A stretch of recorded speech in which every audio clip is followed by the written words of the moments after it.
नंदुरबार जिल्ह्यातील शहादा तालुक्यातील शहाणा महात्मा गांधी रोजगार हमी अंतर्गत वैयक्तिक विहीर मंजूर झाले असता संबंधित अधिकारी यांनी लाभार्थींकडून पैसे मागणी केली असल्याची खोटी तक्रार दिनांक 7 तारखेला केली असता त्या अनुषंगाने आज शहाणा गावातील एकूण 43 लाभार्थी व ग्रामपंचायत पदाधिकारींसह हजारो गावकरी यांनी गट विकास अधिकारी यांना भेट देऊन संबंधित तक्रारीवर पारदर्शकता आणली। आम्ही शहाणा ग्रामपंचायत सरपंच, मी सरपंच म्हणून रवींद्र सोन्या पाडवी।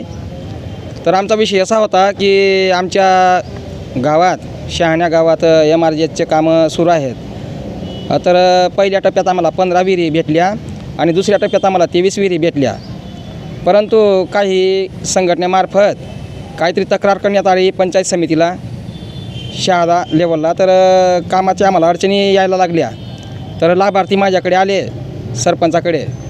मग आम्ही सगळ्यांना आपण चर्चा केली आम्ही गावात आणि आपण BDO साहेबांना जाऊन आपण भेटू आणि त्यांच्याशी संवाद साधू, त्याच्यानंतर आपल्याला योग्य मार्ग तो निघेल असं आम्ही निवेदन बी देऊन देऊ असं म्हणून आम्ही पंचायत समितीला आलो आणि BDO साहेबही आम्हाला भेटले आणि चांगल्या पद्धतीने मार्गदर्शन केले आणि सगळं काही जे काही चुकीची तक्रार होती ते आम्ही त्यांना सिद्ध करून दाखवली आणि निवेदनमार्फत आम्ही त्यांना निवेदनही दिले।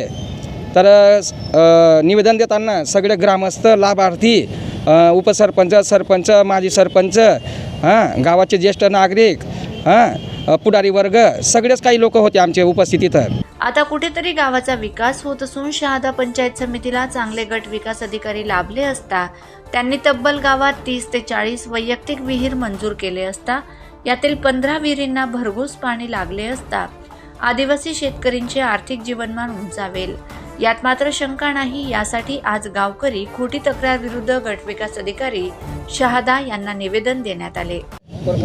काय नाव आहे आपलं? आप्पा सुडे, कुठले? शहाणा। तर किती लाभार्थी आहेत असे तुम्ही, किती त्यांची विहिरी मंजुरी आहेत? पहिले 15 विहिरी मंजुरी झालेली आहे। आता 27 विहिरींचं साईड फोटो काढायला इंजिनियर संदीप गवडे साहेब करून आले होते। म्हटलं त्यांच्यावर असा आरोप आहे की ते लोकांकडून पैसे घेतलेले, तसं काय ते पैसे काही घेतले नाही आणि विषय असा की गावात काही भानगड्यामुळे काही गावाचे चांगले कामे होते पण त्याच्यात काही लोकांनी अडचणी आणते।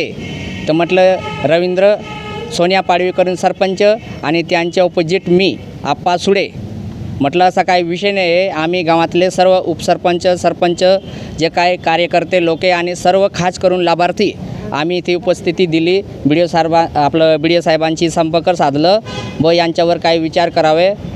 आमचं काल असं काय विषय घडू नको भाऊ, आमच्या कामात काही अडचण येऊ नको भाऊ। तुम्ही लाभार्थी आहेत कसं? हो, मी स्वतः पण लाभार्थी आहे। तुमचे जे गवडे, संदीप गवडे जे आहेत इंजिनियर, त्यांच्याबद्दल काही तक्रार नाही? काहीच तक्रार नाही, उलट त्यांनी सहज चांगले कामे चालू आहे त्यांचे। आमची तर अशी पण विनंती आहे की पुन्हा तेच यावे भाऊ आमच्या शहाणाला। असं आहे का? हो नाही, हा जो तक्रार केलेली आहे ती तक्रार त्यांनी केलेली आहेत आणि तुम्ही आज सांगतायत लाभार्थी की ही तक्रार खोटी येते, याच्या मागे काही कोणता दबाव वगैरेच नाही? काहीच दबाव नाही। दबाव असतो तर समजा सरपंच स्वतः आहे, ऑपोजिट मी आहे, म्हटलं याच्यात काही दबावचे विषय नाही। तर तुम्ही सोखुशाने इथं आलेले। यासाठी ग्रामपंचायत सरपंच सदस्यांसह विहीर लाभार्थी व गावातील नागरिक यांनी दिलेली तक्रार खोटी आहे असं गट विकास अधिकारींसमोर स्पष्ट करून गट विकास अधिकारी यांना गावात येण्याचं निमंत्रण देखील देण्यात आलं असता गट विकास अधिकारी यांनी निमंत्रण स्वीकारून लवकरच गावाला भेट देण्याचं आश्वासन दिलंय। आपलं नाव? मधुकर चंद्रसिंग भंडारी। तर आपल्याला काय वाटतं, गावातले जे काही लोक तक्रार करतात तर काही लोक इथं येऊन ती तक्रार खोटी आहे असं सांगतात, तर याच्यात काय राजकारण काय दडपलंय? हे राजकारणी लोकांचे काहीतरी हे वेगळा हेतू आहे, परंतु माझं एकच म्हणणं आहे, मी स्वतः लाभार्थी असून गावाच्या विकासाच्या कामाला अशा कोणत्याही संघटनेने विरोध करू नये। चांगल्या कामासाठी त्यांनी सहकार्य करावं आणि गावातील विकास व्हावा एवढंच सांगायचं आहे मला। गावात या विषयावर लवकरच विशेष ग्रामसभा बोलावून तक्रारदार यांना जाब विचारण्यात येणार असल्याची माहिती सरपंच यांनी दिली। प्रश्नचिन्ह न्यूजसाठी संजय मोहितेसह विश्राम मावची, शहादा।